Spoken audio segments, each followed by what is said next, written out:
The person I decided to do this project on is William Watt. He is a very outgoing and kind person who loves to be active. Will was only 23 when he had to have surgery on his spine to correct bulging discs. In the summer of 1997, Will was working at the feedloft as an operator of heavy machinery. Working the machines, his lower back would constantly be banging against the machine.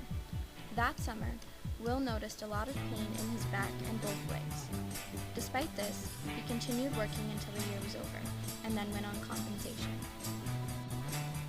He had to move in with his mother at the age of 22 and could hardly get out of bed. He remembers watching a lot of old westerns and being bored out of his mind. Most days, the pain was unbearable. He went to a chiropractor, tried acupuncture, and physiotherapy, but the treatment was expensive. Almost a year later, Will went to the hospital and got a CT scan, was sent to a specialist, and was told that he had bulging discs in his L3 to L5 vertebrae, which were caused by the machinery. This was unusual in someone so young, and the doctors was surprised that he had dealt with this pain for an entire year. Will remembers what they said about the choice he'd have to make. Without getting surgery, there wasn't much he could do except to hope that it wouldn't get worse. If he chose to get the surgery, there was a 50% chance of success, and the possibility of ending up in a wheelchair. For Will, there was only one option. He couldn't stand the way he had been living and the never-ending pain. The surgeon had him booked for surgery within 2 weeks.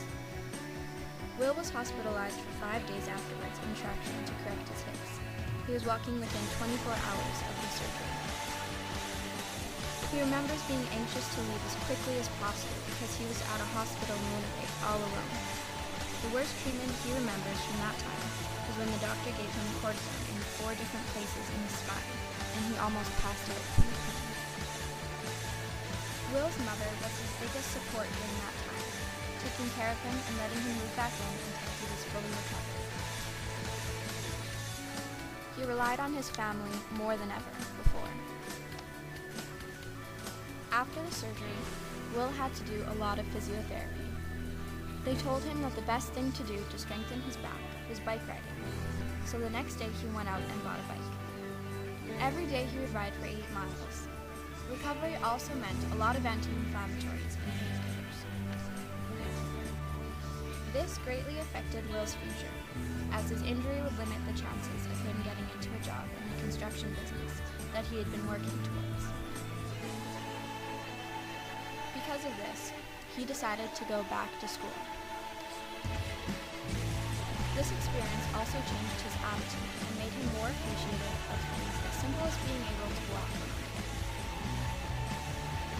3.5 years ago, Will was experiencing more pain, so he went back to the specialist. They said he would need another surgery. This time, Will didn't get the surgery and instead bought orthotics and hoped it wouldn't get any worse. Will now owns his own construction company, and if he were to get another surgery, it would be a big issue. His hopes for the future are that he can continue doing the things he loves and won't have to rely on pain meds and surgeries ever again.